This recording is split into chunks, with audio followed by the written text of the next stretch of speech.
उत्तर प्रदेश के बीच एक छोटा सा गांव बसा था। दूर तक खेत फैले थे, हरे और सुनहरे रंग की चादर जैसे।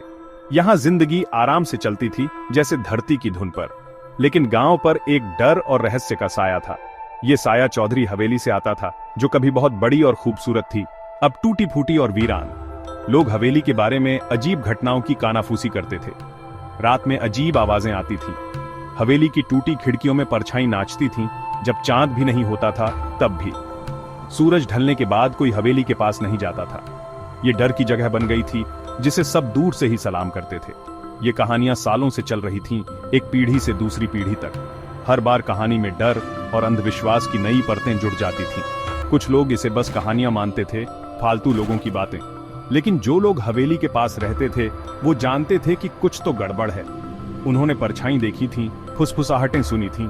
वो अपने दिल में जानते थे कि चौधरी हवेली में ऐसे राज छुपे हैं जो बेहतर है कि दफन ही रहे। रिया शर्मा ऐसी औरत नहीं थी जो आसानी से हार मान ले। वो एक जर्नलिस्ट थी, जिसे सच की प्यास थी और अच्छी स्टोरी की नाक। वो शहर की भागम भाग छोड़कर इस सुस्त गांव में आई थी, चौधरी हवेली के राज जानने के लिए। उसके एडिटर ने उसे मना किया था, कहा था कि यह बेकार का काम है। लेकिन रिया को कुछ और महसूस हो रहा था, एक कहानी जो डर और अटकलों के नीचे दबी थी। उसे हमेशा से अजीबोगरीब चीजों में दिलचस्पी रही थी, जो राज रोजमर्रा की जिंदगी के नीचे छुपे होते हैं। बचपन में वो एक्सप्लोरर्स और डिटेक्टिव्स की किताबें पढ़ती थीं। उसका मन रोमांच और रहस्य से भर जाता था। अब अपने नोटपैड और पेन के साथ वो हवेली के पीछे का सच जानने की ठान चुकी थी।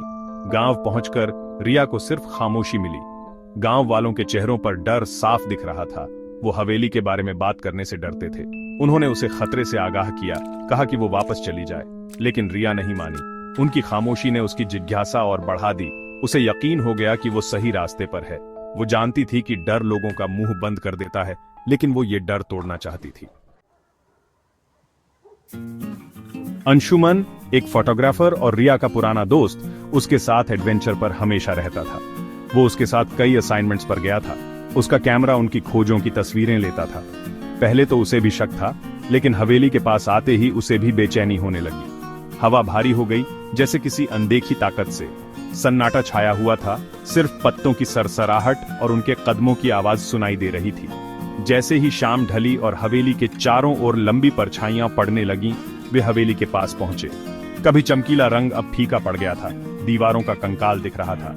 खिड़कियां जैसे खाली आंखें उनकी तरफ देख रही थीं, उनके शीशे टूटे हुए थे। बरामदे पर कदम रखते ही हवा ठंडी हो गई, जैसे ठंड हवेली से ही आ रही हो। किचकिचाते दरवाजे को धक्का देकर वे अंदर घुसे। हवा में सड़न और धूल की गंध थी। धूल के कण दीवारों की दरारों से आती सूरज की हल्की किरणों में नाच रहे थे। हवेली में उदासी छाई हुई थी, एक बोझ जो उनके कंधों पर आ गया। ऐसा लग रहा था जैसे दीवारें खुद राजों की फुसफुसाहट कर रही हों, बीते हुए कल की कहानियां जो भुलाई नहीं जा सकती।